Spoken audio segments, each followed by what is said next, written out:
foi o final de semana? Espero que tenha sido ótimo.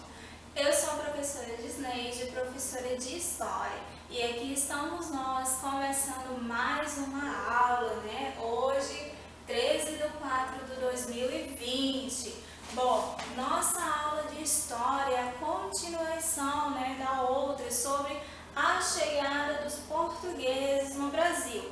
Como é que foi essa chegada dos portugueses no Brasil? No dia 22 de abril de 1500, os primeiros portugueses desembarcaram aonde? Onde atualmente é a cidade de Porto Seguro, no estado da Bahia.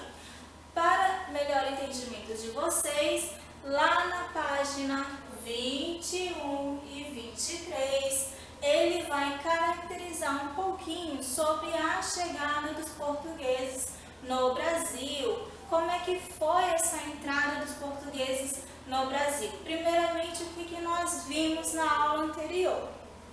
Com relação à chegada dos portugueses, nós vimos que antes, da chegada deles, quem é que já habitava essas terras? Os indígenas. Então, os indígenas, eles já habitavam essas terras antes da entrada dos portugueses. Qual era o objetivo central dos portugueses com a chegada deles aqui nas nossas terras?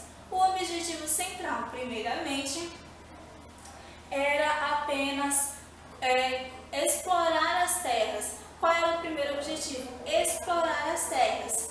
Quando os portugueses chegaram a essas terras, eles viram que tinha algo mais além de apenas explorar. Eles quiseram o quê? Colonizar. E a partir desse momento de colonização é que começou os conflitos entre portugueses, e os indígenas. Olha só. Então, lá na página 21 do livro de vocês, ele vai falar sobre explorando os documentos, ou seja, aquilo que nós vimos na aula passada, vocês vão colocar em prática agora, a atividade em prática. Ele vai mostrar uma imagem para vocês, uma foto lá na página 21, para quem estiver acompanhando com o livro, com base na leitura da imagem, vocês vão responder. Quem são as pessoas na parte esquerda da obra? Ou seja, quem são essas pessoas que estão chegando no barco aí? Aí vocês vão colocar a resposta aí. De onde vêm essas pessoas retratadas na imagem? De qual lugar essas pessoas vieram, hein? De acordo com o título da obra, onde estão essas pessoas representadas?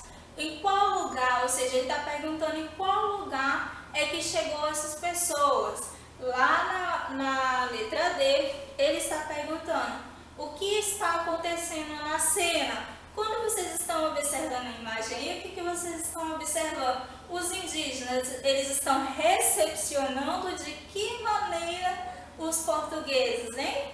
Aí lá ele vai perguntar assim também, circule o que mais se destaca nessa obra. Ou seja, você vai olhar para essa obra e vai responder o que mais te chamou a atenção, No caso, você vai estar circulando o que mais te chamou a atenção. Lá na página 23 do livro de vocês, lembra que eu falei que o primeiro momento eles queriam apenas explorar as terras? Uma dessas explorações foi a questão do cultivo da cana-de-açúcar. Olha só, quando os portugueses iniciaram aí o povoamento do Brasil, eles começaram também a cultivar a cana-de-açúcar nos arredores de Olinda, em Pernambuco, e de São Vicente, aonde? Em São Paulo. Então, o primeiro momento era apenas explorar essas terras aí. Com a fundação das primeiras vilas, os portugueses eles começaram instalar alguns engenhos. Mas, professor, o que é engenho? Olha só, engenhos são máquinas de moer a cana-de-açúcar para produzir o açúcar e vendê-los para a Europa. E aí, eles começaram a criar um novo processo. Esse outro processo veio aí o trabalho dos canaviais. detalhes, olha só, plantação de cana-de-açúcar, ou seja, para eu vender, para eu poder exportar, eu tenho que plantar, eu tenho que produzir esse açúcar. Com o tempo, esse número, né, quem é que trabalhava nesse meio? Os indígenas. Eles trabalhavam nesse processo aí. E com o tempo, o número de indígenas diminuiu nas terras brasileiras. Por que diminuiu? Devido aos conflitos, né? Ocorriam aqueles conflitos, havia os indígenas resistentes que eles entravam em conflito com os portugueses. Outros também, eles sofriam com as doenças também, olha só. Apesar de resistirem e enfrentar os portugueses, a maioria dos grupos indígenas foi derrotada pelas forças das armas ou por causa das doenças. Então, lá na página 20, 21, 22, 23, ele vai falar um pouquinho como que se deu o processo da chegada dos portugueses até a nossa cidade, até o nosso país. Aí ele vai falar assim, que com relação à chegada dos portugueses, não mudou não só apenas a questão dos indígenas, ou seja, mudou além do dia a dia dos indígenas, foram sendo construídas o quê? Novas cidades, né? Novas vilas, chamadas vilas, que hoje são as cidades, foram sendo construídas. E aí, com o passar do tempo, começou esse povoamento aí também. Então, como atividade para vocês, para casa, vai ficar a página 19, 21 e 23. Vocês vão estar colocando aí em prática toda essa leitura e as aulas que nós vimos até aqui, certo? Então, fiquem com Deus. Muito obrigado e boa aula para vocês.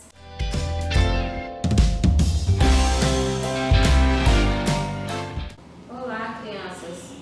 Tudo bem com vocês? Eu sou a professora Gorete, ministrando aula de língua portuguesa para o 4º ano.